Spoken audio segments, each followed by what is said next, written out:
翻嚟南華嘅市況分析啊，咁啊今日10月22號提早咗一日去錄嘅啊，指數方面其實都一路係比較係偏弱少少嘅一個狀態啦，喺港股呢邊嚇。咁啊，首先就琴日其實曾經就試過彈咗成都500點咁上下嘅，係威係細嘅嚇。咁但係咧就 feel 完之前嘅一個下跌裂口之後咧，咁就再係掂一掂20天線就上影線陰燭跌翻落嚟嚇，咁所以走勢上真係唔多靚嘅嚇。然後咧今日都係繼續延續個跌勢啦，咁啊跌緊260點左右嘅，咁啊又係裂口啦，咁所以咧其實咧就琴日都幾肉酸㗎嚇，裂口打完落去，跟住橫行6日，跟住高開陰燭。長上影線就裂口上，跟住裂口落，所以其實呢一個係幾差嘅一個圖形嚟嘅嚇，咁啊都似係要即係再可能要沉翻底睇翻落去25,200啊、25,100啊左右嘅嗰啲低位啦嚇，咁所以呢一個短期嘅下跌浪，我覺得開始形成咗啦嚇，因為前底跌穿咗反彈上去嘅嗰個圖形亦都唔靚嚇，咁所以要唔靚嘅圖形要出就出晒嚟㗎啦嚇，咁所以對於港股呢方面咧，就特別係 high beta 增長股唔好咁重手住，需要忍一忍嘅嚇。咁包括咧就係嗰啲咩機械人啊、981啊，係啊，呢啲咧咁其實亦都係即係跌得非常快啦嚇，咁啊所以依家就算你見到有輕微反彈都好咧，我唔覺得係一個持續性好高嘅升浪嚟嘅，咁所以大家都真係要忍一忍手嚇。咁啊要講翻個市個大環境嘅話咧，咁就都係延續翻上個禮拜嘅睇法啦。其實個搖搖板就幾明顯嘅，咁包括就係一邊啦，其實如果喺香港咧就係、呢啲咁嘅增長股啦，咁包括就係國產替代啦，咁國產替代下邊就包括係半導體啦、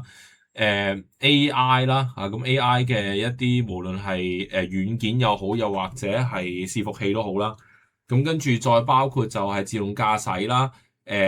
機械人啦、無人機等等嘅呢啲咁嘅新題材啦，咁你聽到係關於呢啲咁嘅題材嘅公司咧，咁就全部都係炒到起冚冚嘅。咁但係依家咧就可能係會因為一次嘅板塊輪動咧，就可能會有啲調整。咁呢啲錢咧就開始就 switch 咗去啲中特股度嘅，咁而呢一個亦都係即係 A 股投資者嗰個方向啦。你會見到近期咧，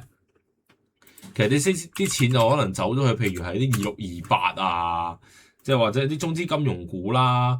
或者係一部分嘅資源啦、能源類嘅嗰啲股份啦，咁啊上翻嚟嚇，咁所以其實整體俾我個感覺就個市唔係話好弱勢，但係佢有一個輪動出咗嚟，可能會去翻一啲低估值高息度嚇，咁個市就會不停咁係來回喺一個 value 啦，同埋喺一個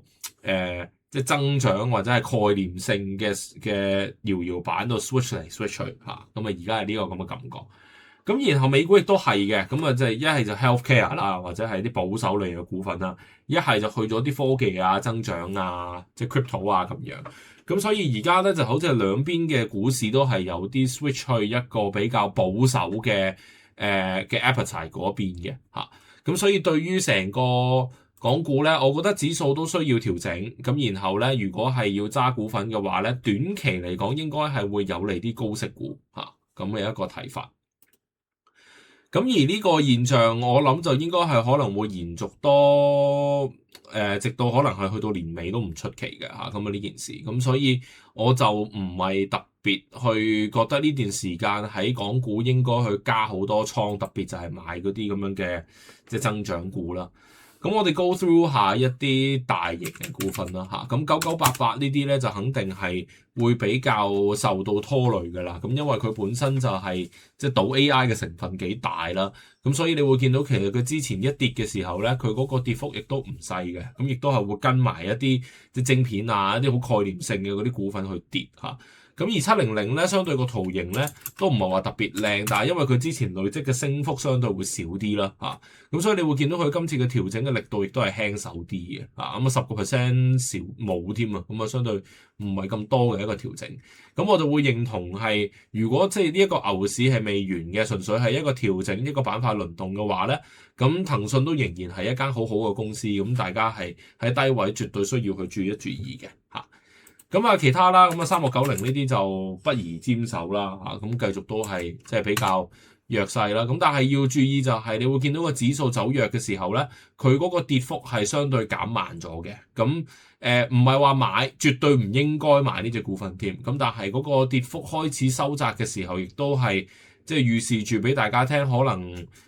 短期內會跌得慢咗，即係佢嗰個下跌空間會相對變細咗，會有啲錢喺度吸納緊咁樣嚇。咁所以你話你本身沽淡倉嘅，咁你自己去考慮下會唔會就係佢跌得慢啊，或者有反彈嘅時候你需要食糊啦。咁但係買咧就絕對唔推薦㗎啦嚇。咁啊近期另外有隻都非常弱嘅就小米啦嚇。咁一路都係講緊話嗰個手機嘅市場嘅飽和啦。咁再加埋其實近期嘅一啲包括係啲汽車嘅意外嘅新聞啦。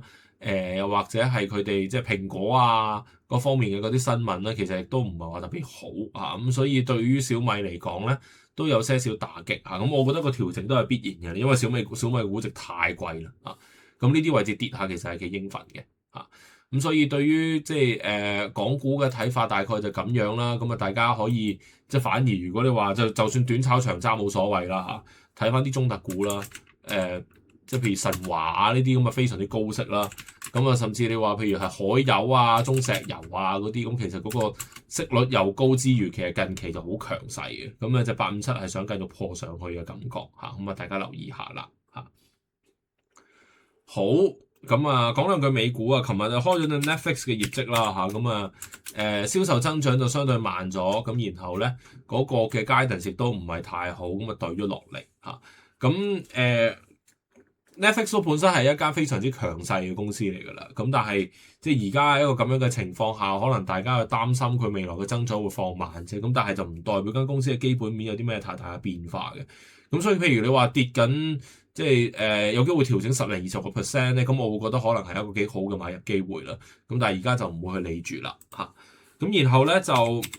美股嘅指數咧就重新又好似有破頂嘅一個勢頭出翻嚟，咁但係我覺得個波幅加大咗，同埋即係中美貿易戰都未完全係熄火嘅情況下咧，咁都存在好多不確定性啦，同埋就係嗰啲估值真係有少少太貴嘅。咁而家亦都唔係話即係反映得好多嗰啲所謂 AI 嘅即係泡沫論嘅一個擔心喺度啦，咁所以呢啲位置去買，我覺得值博率非常之有限，咁我就唔係好推介大家去追一啲美股，特別係科技股嘅。咁如果你話喺美股要揀嘅話咧，我都係可以即係一係就你追一追落後啦，可能係即係用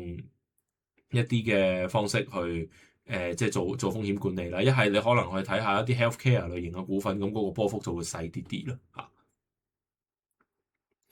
好，大概係咁樣咁。